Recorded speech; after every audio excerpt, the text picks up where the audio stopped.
할렐루야. 이번 주간에는 고난 주간 특별 새벽 교회 기도회가 있다 보니까 오늘은 점심 시간에 교회 곳곳에서 찬양 소리가 들려서 참 좋았습니다.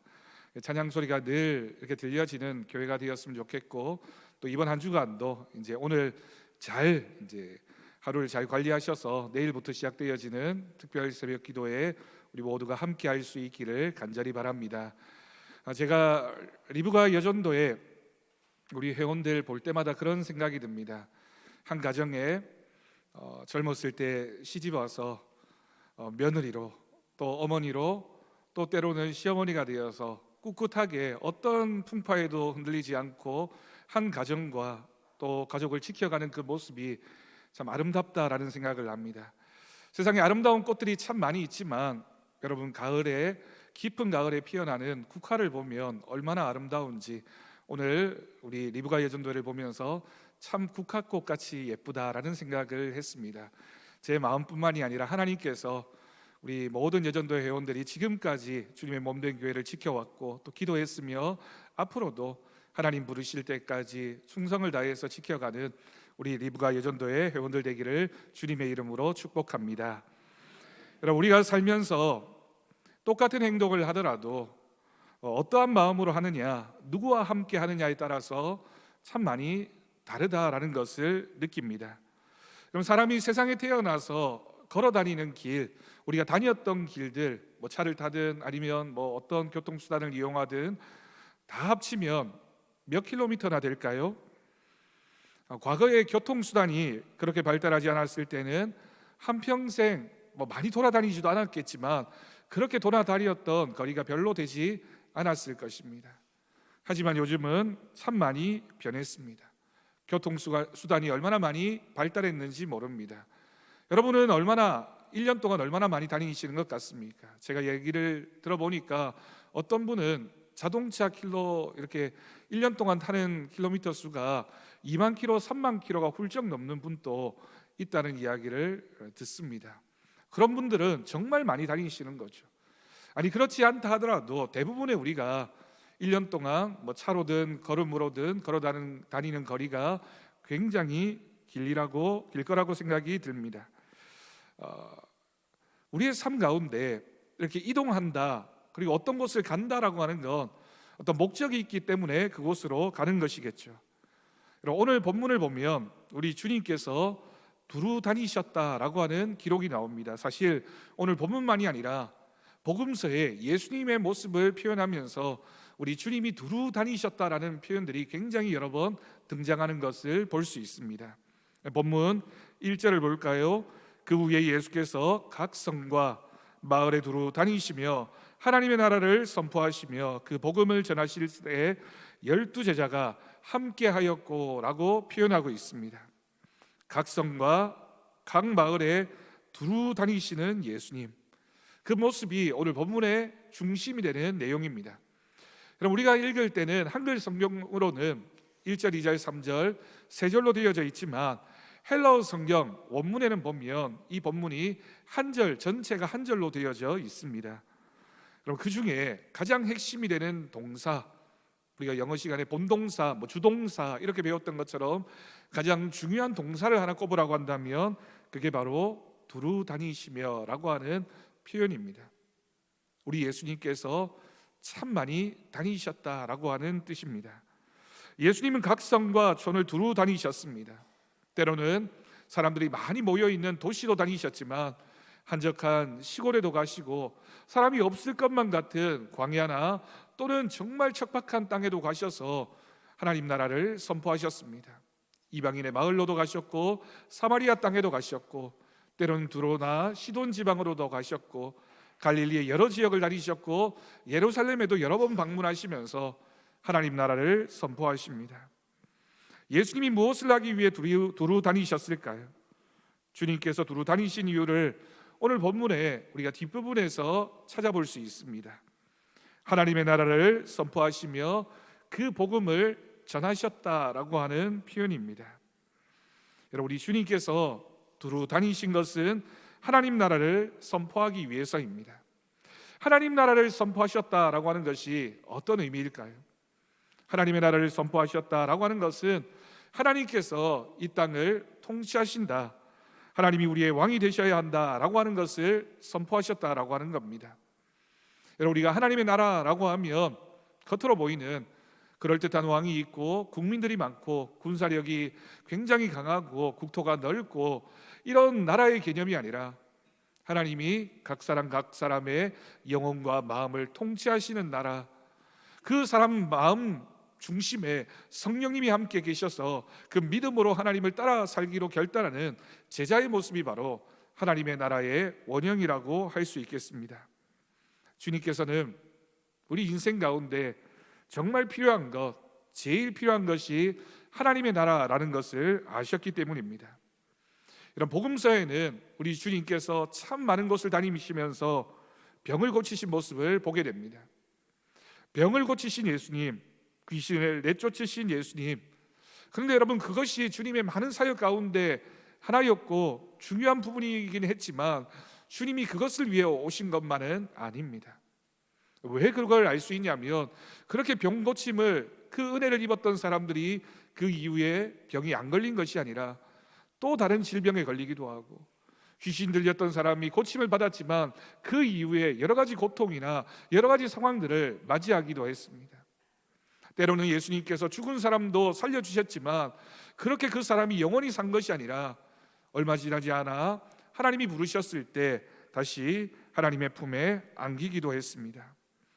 그렇기 때문에 예수님께서 이 땅에 오신 목적을 우리가 한마디로 표현한다면 바로 이 말씀, 하나님의 나라를 우리에게 선포하시고 우리가 하나님 나라에서 살게 하시고 우리도 그 하나님의 나라를 전하고 선포하는 사람으로 살라고 우리를 위하여 이 땅에 오신 것입니다. 여러분, 아담과 하와에게 진정한 왕이신 하나님이 있었습니다. 그런데 그 아담과 하와가 사탄이 찾아와서 네가 이 선악을 알게 하는 나무의 열매를 먹으면 하나님과 같이 될 것이라고 유혹합니다. 아담과 하와는 자신의 삶의 왕이었던 그 하나님을 뒤로하고 스스로 왕이 되고자 하는 그 마음을 가지고 그 열매를 먹게 되었습니다. 그랬기 때문에 그들이 죄를 지은 것이죠. 이 죄의 핵심이 뭡니까? 하나님이 다스리시는 에덴 동산에서 그 다스림, 그 통치의 영역으로부터 벗어나는 겁니다. 하나님의 백성은 하나님의 통치권 아래에 있어야 되고, 하나님 나라에서 산다는 것은 하나님을 모시고 왕으로 살아가야 하는 우리들의 모습이어야 하는데, 그것을 거부하고 그 자리를 떠나게 되어진 것, 이탈하게 된 것, 그것이 바로 에덴 동산에서 아담과 하와가 저질렀던 죄이고, 그 모습을 통하여 하나님과 멀어지게 됩니다. 그런데 우리 주님이 그렇게 멀어졌던 한 사람 한 사람, 그 한 영혼을 찾기 위해서 두루 다니면서 하나님 나라를 선포하셨습니다. 너희가 지금까지는 네가 왕이 되어서 살아왔겠지만, 그리고 다른 것을 왕으로 삼아서 살아왔겠지만, 이제는 하나님이 진정한 너의 삶의 왕이 되어야 한다. 그렇게 왕되심을 다시 회복하라고 그 복음을 전하기 위하여 예수님이 다니셨던 것입니다. 여러분, 조금 전에 우리가 함께 생각해 보았던 것처럼 이 세상에 사는 사람들은 누구나 다 두루 다니면서 살아갑니다. 여러분, 여러분들도 이 세상을 살아가는 동안 두루 돌아다닙니다. 여행을 하기도 하고, 또는 내 목적을 위해서 버스를 타고 차를 이용해서 다니기도 하고. 그런데 여러분은 두루 다니면서 무엇을 하십니까? 여러분, 우리가 지나왔던 한 주간을 돌아볼 때 내가 다녔던 곳을 한번 떠올려 보십시오.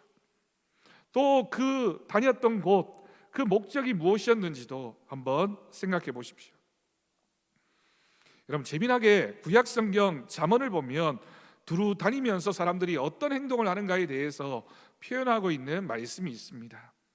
잠언 11장 13절을 보겠습니다. 여러분, 이 말씀 같이 읽겠습니다. 시작. 두루 다니며 한담하는 자는 남의 비밀을 누설하나 마음이 신실한 자는 그것들을 숨기느니라. 아멘. 두루 다니는 사람들이 있는데 그 사람들이 뭘 한다고요? 한담을 한다. 한담이라고 하는 건 쓸데없는 말, 남을 비방하는 말, 쓸모없는 아무 목적도 없이 남을 해롭게 하는 그런 말들을 한담이라고 표현합니다. 이 집 저 집을 돌아다니면서 한담을 하고 험담까지 하고 다닙니다. 약점을 이야기합니다. 왜 우리는 그런 마음이 있을까요? 왜 우리는 남의 이야기를 좋아할까요? 왜 우리는 남의 이야기를 하면서 그 사람의 장점을 말하기보다 단점을 말하는 것을 더 좋아할까요? 성경에는 그 이유에 대해서도 알려주고 있습니다. 잠언 18장 8절 말씀을 우리 다 같이 읽겠습니다. 시작. 남의 말하기를 좋아하는 자의 말은 별식과 같아서 뱃속 깊은 데로 내려가느니라. 아멘. 여러분, 여기에 보면 별식이라고 표현하고 있습니다. 별식이 뭘까요? 특별한 음식이라는 뜻입니다. 늘 먹는 밥이 아니라 우리가 특별한 곳에 가서 정말 맛있다고 소문난 곳에 가서 비싼 돈을 주면서 먹는 그런 음식을 이 말씀에서 별식이라고 표현하고 있습니다. 늘 집에서 밥을 먹다가 음식점에 가서 특별한 음식을 먹을 때 그 마음에 흡족함이 있는 것처럼 우리가 남의 이야기를 할 때, 남의 약점을 잡고 그 이야기를 할 때 우리의 마음속에 얼마나 마음이 좋은지, 얼마나 기쁜지 마치 별식을 먹을 때 기뻐하는 것과 같다라고 표현하고 있습니다. 그런데 여러분, 문제가 있습니다. 내가 남의 이야기를 할 때는 그게 나한테 참 기쁨이 되고 별식을 먹는 것 같은 즐거움을 주지만 반대를 생각해 보십시오. 누가 내 얘기를, 그것도 내 험담을 하고 있다라는 것을 들었을 때 우리의 마음에 어떤 생각이 들까요? 아까는 별식을 먹는 것처럼 즐거운 마음이었을런지 몰라도 만약 남들이 내 얘기를, 내 험담을 하고 있다는 것을 알게 되면 우리의 마음이 얼마나 괴로워지는지 모릅니다. 우리의 마음에 괴로움이 찾아올 수밖에 없습니다. 사람들이 두루 다니는 목적이 그렇다라고 성경이 지적하고 있는 것이죠. 여러분, 혹시 우리가 그런 이유로 두루 다니고 있지는 않습니까? 그런데 성경을 보면 두루 다닌 자가 또 있습니다. 욥기 1장 7절 말씀입니다. 우리 다 같이 이 말씀도 함께 읽겠습니다.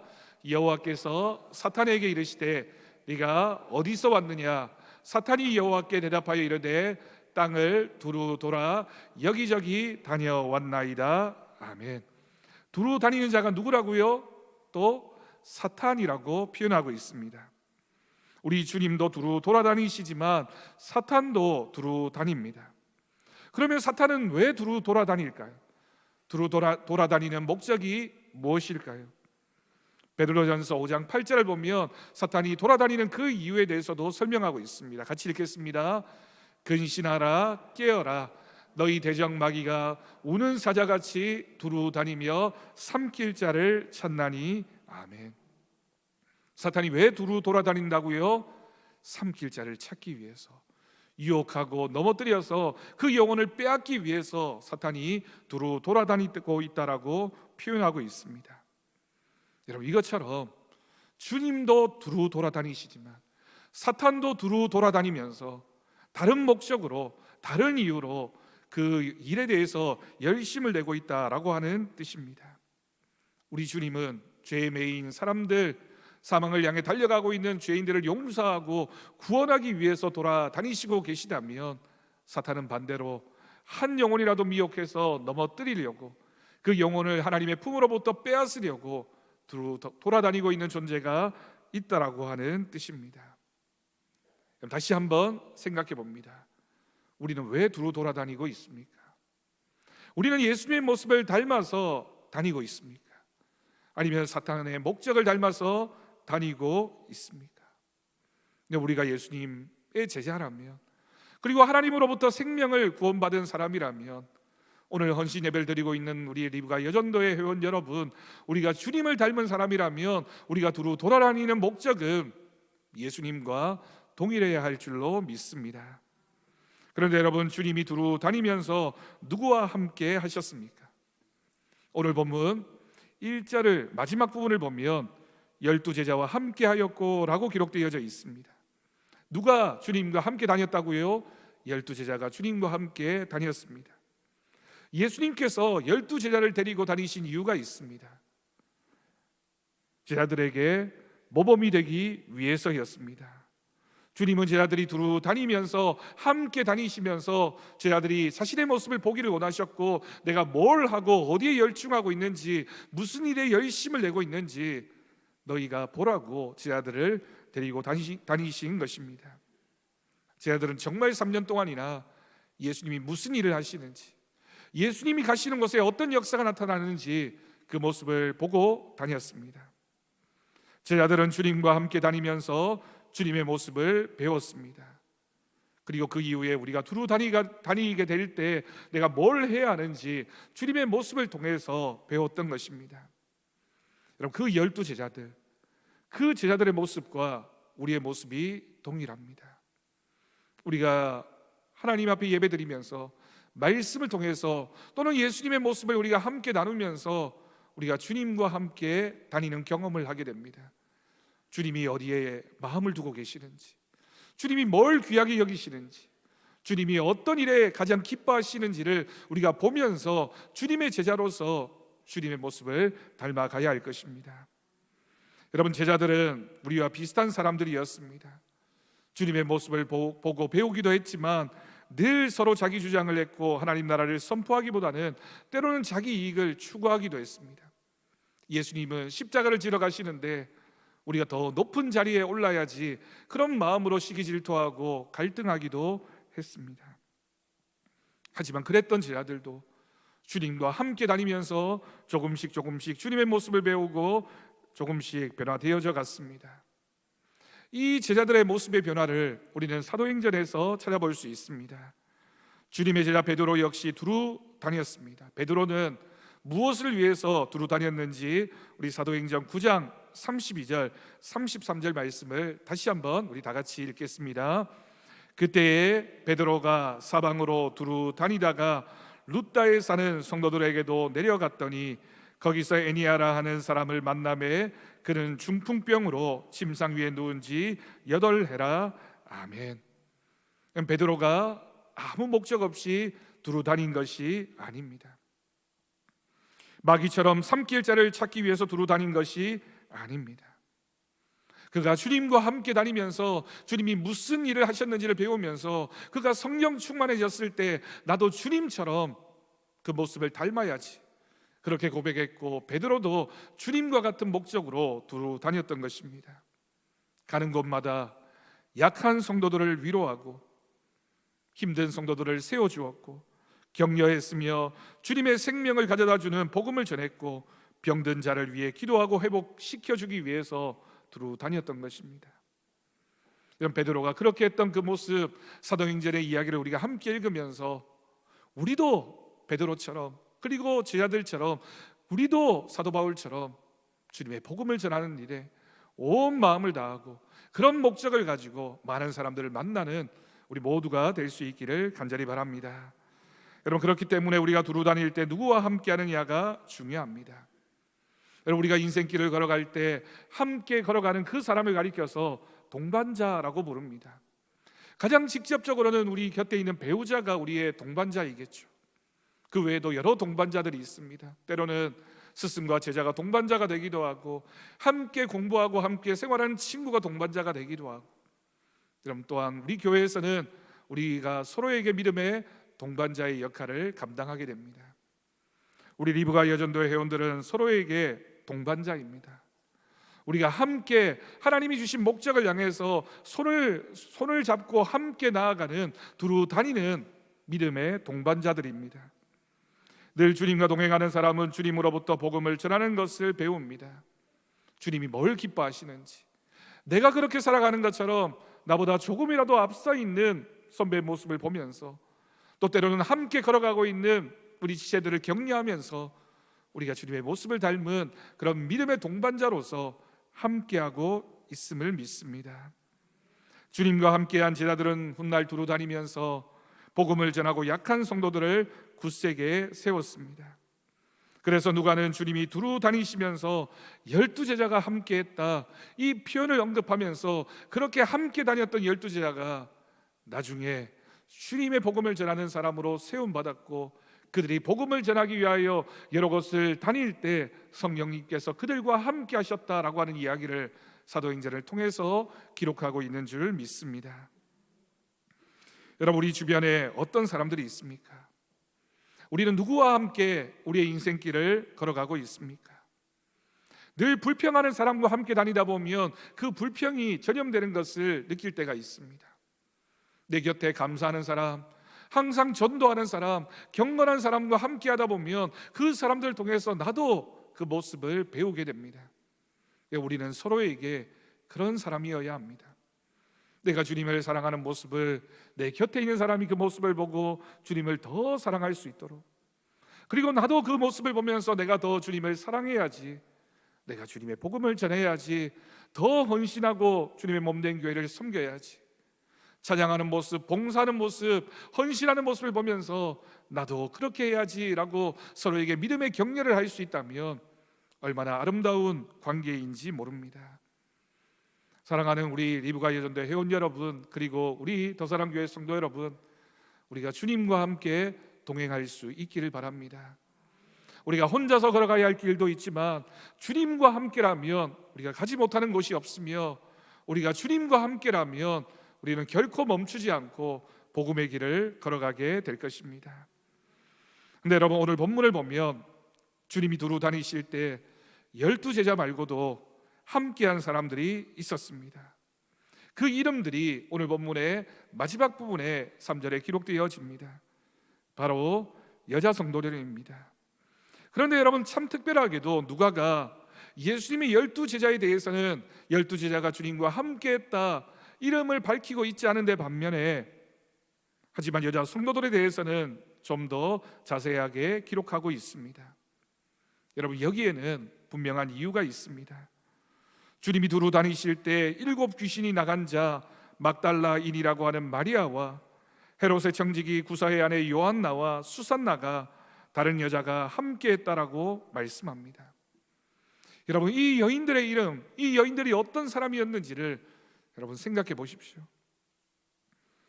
하나님 주님 곁에 세상에서 어떤 사람이 있었는지, 세상에서 어떤 사람이었는지가 중요하지 않습니다. 고관의 아내였는지, 혹은 7 귀신이 들린 사람이었든지, 평범한 사람이었든지 상관이 없습니다.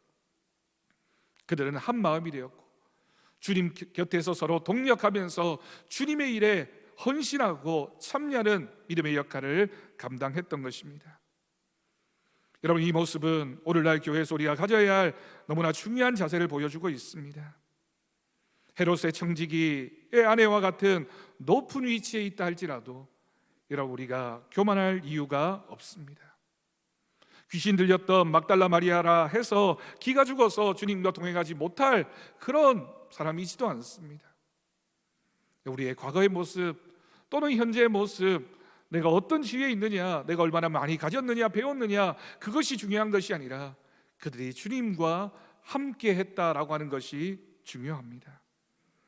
아무리 세상에서 천대받을 만한 위치에 있어도 우리 주님 안에서 주님과 동행하며 하나님 나라를 선포할 수 있습니다.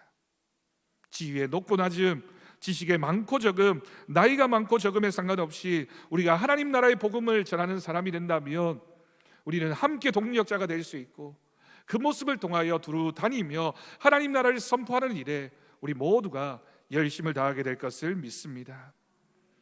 여러분, 교회 안의 성도는 다양합니다. 정확하게 표현한다면 교회 안의 성도는 다양해야 합니다. 만약 다양하지 않는 특정 계층만 다니는 교회가 있다면 그 교회는 아름다운 교회가 될 수 없습니다. 다양한 사람들, 여러 위치에 있는 사람들, 어떤 모습이든지 주님의 몸된 교회에 나올 수 있어야 되고, 교회는 그런 사람들 다 품을 수 있는 믿음의 공동체여야 됩니다. 여러분, 우리는 다양하지만 그러나 한 가지 목적을 가지고 살아갑니다. 하나님 나라를 선포하고 그 복음을 전하는 일에 동행할 수 있습니다. 복음을 전하는 일에, 주님의 몸된 교회를 섬기는 일에, 주님이 하셨던 그 일을 감당하는 우리의 모습이 한 마음이 되어서 함께 동력한다면 우리는 하나님 앞에서 결코 이 길이 외롭거나 힘들지 않을 것입니다. 여러분, 오늘 본문 3절의 마지막 부분을 보면 이렇게 기록합니다. 자기들의 소유로 그들을 섬기더라. 여러분, 여자 제자들은 그렇게 주님과 그 제자들을 섬겼습니다. 주님과 함께하면서 자기의 소유를 가지고 주님이 하시는 일에 동력합니다. 여러분, 여기에 기록되어진 이 소유라고 하는 것이 단순히 물질만을 의미하는 것은 아닙니다. 물론 물질로도 주님을 섬겼겠지만 그들이 마음과 정성을 다해서 다른 사람들은 감당하지 못하는 작은 부분까지도 채워가면서 필요한 부분에 꼭 있어야 할 그 부분에 내가 있어서 그 일을 감당하면서 주님의 그 동력자가 되었고 또한 교회의 든든한 하나님의 일꾼이 될 수 있었던 것입니다. 여러분, 성경에는 12제자의 이야기만 기록되어져 있는 것이 아니라 예수님 주변에 이렇게 많은 제자들이 있었고 특별히 여자 제자들이 있었고 그들이 초대교회의 귀한 일꾼들이 되어서 주님이 주신 사명을 감당할 수 있었습니다. 주님의 십자가 그 아래에 여자들의 이름이 기록됩니다.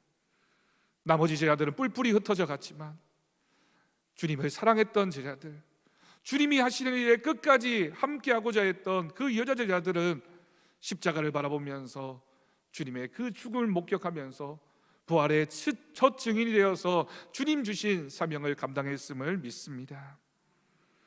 자기들의 소유를 희생하면서 주님과 함께하는 그 여자 성도들의 이름이 오늘 본문에 기록됩니다. 헤롯의 청지기 구사의 아내 요한나와 수산나와 다른 여러 여자라고 성경에 기록되어져 있습니다. 여기에 기록되어진 이 이름들 가운데 우리 리브가 여전도 회원들의 이름이 있기를 간절히 바랍니다. 우리 모두의 이름도 이렇게 기억되기를 간절히 바랍니다. 그럼 오늘 우리는 종료주일을 지나 이제 고난주간을 맞이하게 됩니다. 우리 주님이 두루 다니시면서 무슨 일을 하셨는지를 우리는 기억해야 할 것입니다. 우리가 해야 할 일, 우리가 있어야 할 자리, 우리가 어떻게 해야지만 주님께 기쁨이 되는지, 우리가 주님을 섬긴다는 것은 어떻게 하는 것인지 우리가 늘 이 말씀을 생각하면서 고백하면서 우리 여전도 회원들 모두가 주님 쓰시기에 가장 귀한 제자들, 주님의 손에 가장 많이 자주 부름을 받는 주님의 귀한 그런 성도의 모습을, 직분자의 모습을 감당해 갈 수 있기를 간절히 바랍니다. 그리고 우리 모두도 이번 고난주간을 정말 고난주간답게 잘 보내고 또한 그 은혜를 사모하는 믿음으로 기도할 때 이번 한 주간 우리가 기도하는 기도의 제목들을 하나님께서 들으시고 응답하여 주실 것을 믿습니다. 부활주일 우리가 기쁨으로 주님의 부활에 참여할 수 있도록 이번 고난주간 주님의 뜻을 구하는 저와 여러분이 되기를 주님의 이름으로 간절히 축복합니다. 기도하겠습니다.